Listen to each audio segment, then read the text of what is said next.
Muito bem, vamos para uma análise aqui no Baú do Trader desse início de fevereiro, e agora realmente as coisas começam a realmente andar no país. Não é depois do carnaval, não é depois do carnaval.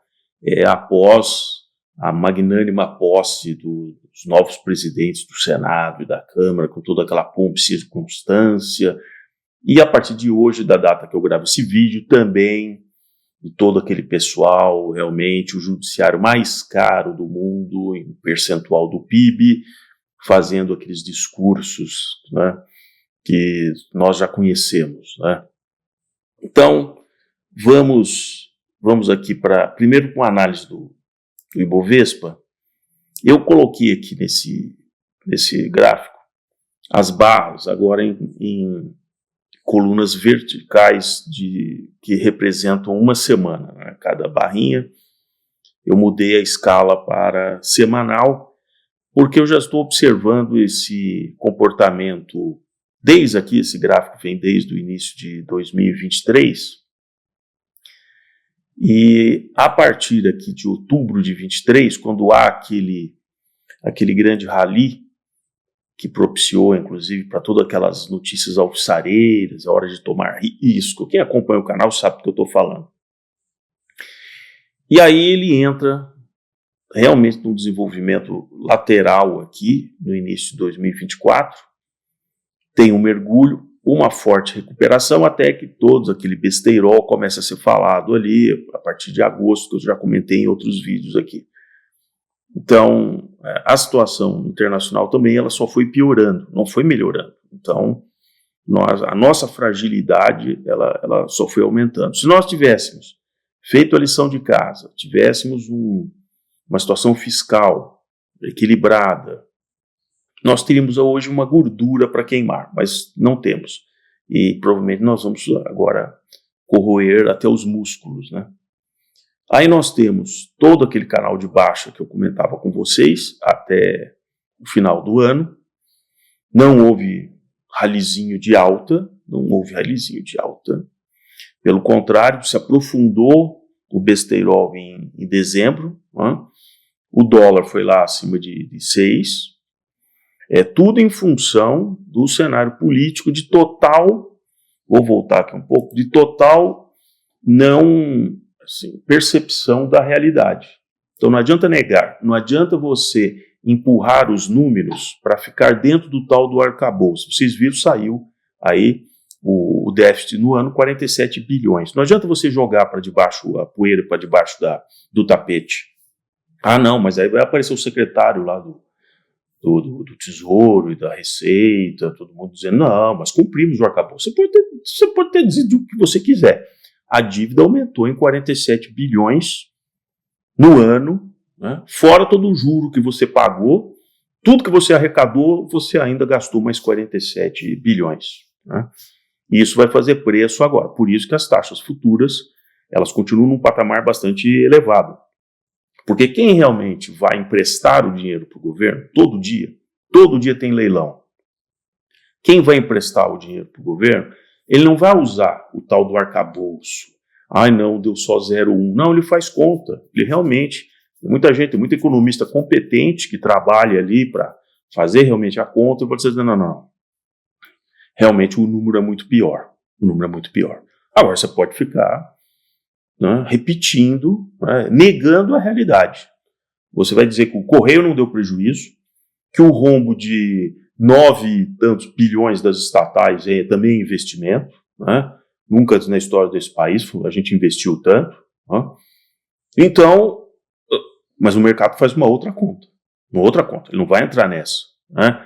Pegando dinheiro de uma série de coisas, né, de fundos e tal, e agora tentando usar o dinheiro do FGTS como garantia para empréstimo, no momento em que as taxas sobem.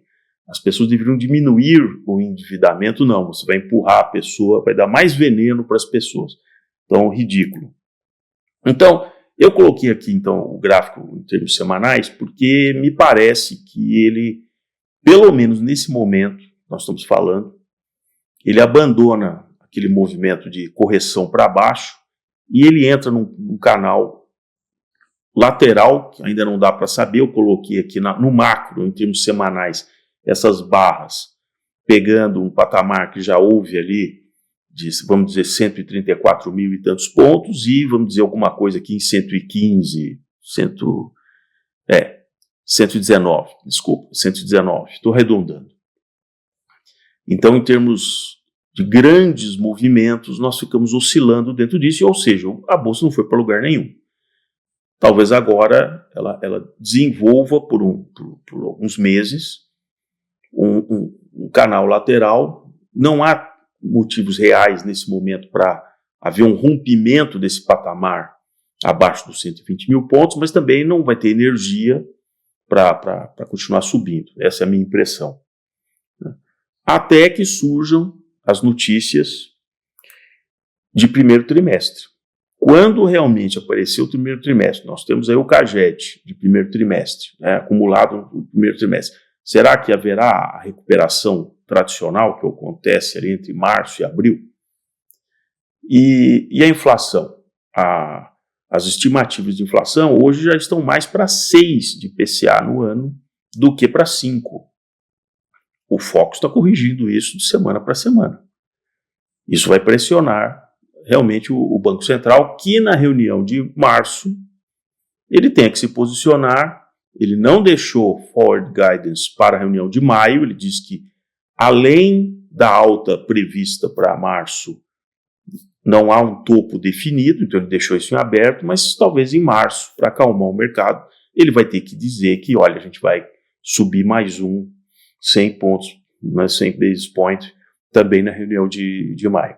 O que eles estão contando é que a desaceleração econômica seja tão intensa agora no começo do ano e que justifique parar de subir os juros. Já existem matérias aí que estão circulando, pregando essa ideia. Sempre vão inoculando, né, ideias que vão aparecendo, matérias, sabe? O cara pede, escreve uma matéria para mim aí, tem um economista amigo, escreve aí para mim, mano, tal. Então elas primeiro vão surgindo, até que aquilo vai ganhando corpo e tal, e aí aparece todo um bando de especialistas, né, dizendo, não, realmente é hora do juro parar e tal. Eu diria que é bem possível, na minha avaliação nesse início de ano, que a gente conviva com dois fenômenos simultaneamente. Sim, uma desaceleração da atividade econômica, mas um incremento da inflação. Então, por um certo período, que eu diria que pode ser ali de 4, 5 meses, por exemplo, estou chutando, mas só para vocês entenderem que é um período de transição onde a desaceleração econômica ainda não se intensificou, ela não contaminou todos os setores, isso vai sendo em cascata, né? Vai um setor aqui e tal, os setores que dependem mais de capital, e não sei o quê, porque aí começa a fatar até que chega finalmente ali no varejo, na ponta final, tal, naquele consumo de valor agregado mais baixo. Enquanto a atividade econômica está desacelerando, muita gente vai procurar recompor margem, pressionado, o preço do petróleo não arrefeceu, vieram aí uma série de reajustes, isso porque o preço dos combustíveis ainda está defasado. Eles não vão ter coragem de repassar isso com medo de alavancar ainda mais a inflação. Então, é possível que a gente comece a ter, no anualizado de inflação, uma expectativa de inflação cada vez para cima e a economia para baixo. Até que realmente vai se perceber pelo número de desempregados, o aumento tal, que aí fala assim, não, aí a coisa pesou. Mas aí nós já vamos estar no final do primeiro semestre. Então será um período bem difícil, onde os sinais eles são trocados, né? Porque você tem uma sensação de perda de poder de compra, mas o que o governo vai estar falando ao longo do primeiro semestre? Mas o PIB de 2024 foi maravilhoso, foi 3,5%. O PIB é fantástico, o desemprego foi o menor, eu não sei o que, entende? Então ele vai sempre usar dados do passado para arrefecer a sua percepção do que está acontecendo no presente, que é o chamado, que eu digo que é o ex post. Então ele nega a realidade do presente com base no número velho do passado. Ele deveria adotar a postura ex ante, ou seja, eu estou antecipando isso, a situação vai piorar assim, assado, Não, ele não vai fazer isso. Aí quando finalmente ele tentar agir, os indicadores já serão muito, muito piores. Então, é o que eu vejo num momento como esse. E aí eu vou mostrar para vocês um outro ponto interessante, que eu já vinha comentando aqui, mas vou reforçar. Veja isso aqui, ó. Um PIB tão garboso, tão exuberante, pedidos de recuperação judicial no agro devem seguir em alta em 2025. Mas o que está acontecendo? Não é a grande força motora do país e tal? Então vejam aqui, olha, no último trimestre de 2024, havia 295 empresas nessa condição, alta de 39%, queda nas commodities ainda pesa no setor, diz consultoria. Por que isso te interessa? Porque a maior parte dessas empresas, vou voltar um instante aqui para... A maior parte dessas empresas emitiram uma coisinha chamada certificado de recebível do agronegócio. Entendeu? É um CRA. Então, essas empresas já estão com dificuldade. Imagine, então, se ela emitiu isso IPCA mais 7. Você que está recebendo IPCA mais 7. Mas lá para o produtor rural, o título custou mais caro, porque tem um intermediário que embalou o CRA para vender para você por IPCA mais 7. Esse cara deve estar pagando IPCA mais 9, IPCA mais 10. Então, se a inflação deu uma beliscada para cima, aí que o cara vai botar as patinhas para cima, né? E aí, você tem aqui que, olha, a expectativa é de que o número continue crescendo. É evidente, o juro subindo, né? Você já tem algumas culturas que já anunciaram uma produção menor, né? E eu estou falando principalmente do agronegócio médio. Não estou falando das grandes potências e tal. Essa ela acomoda, tem caixa e tal, né? E tem as notícias antigas que estão aqui, ó. Grupo GPA consegue recuperação judicial para dívida de 125 milhões. Garanto para você que esses caras emitiram um monte de CRA. Está tudo circulando por aí. Produtor de Goiás engorda a lista de pedidos de recuperação judicial no agro. Grupo Manso do Mato Grosso entra em recuperação judicial. Então vejam aqui, ó, os dados aqui de 295, aumentou no quarto trimestre 38,5% em relação ao mesmo período de 23, e também houve alta do terceiro para o quarto trimestre. Então isso vai ser um desastre. Vai ser realmente um desastre. O primeiro que vai abrir o bico, sem dúvida, são as empresas médias do agro, que não vão conseguir pagar e vão pedir ajuda e depois virar outros segmentos que emitiram os CRIs. Mas eu diria que os CRAs são os primeiros a abrir o bico. Então, é o que eu tinha aqui para vocês. Obrigado para quem acompanhou o vídeo até esse ponto. Se inscreva aqui no Baú do Trader. Veja que você está vendo uma leitura diferente do que você vê no jornal. Quem está colocando no jornal está muito feliz e pomposo. As notícias são sempre muito interessantes, né?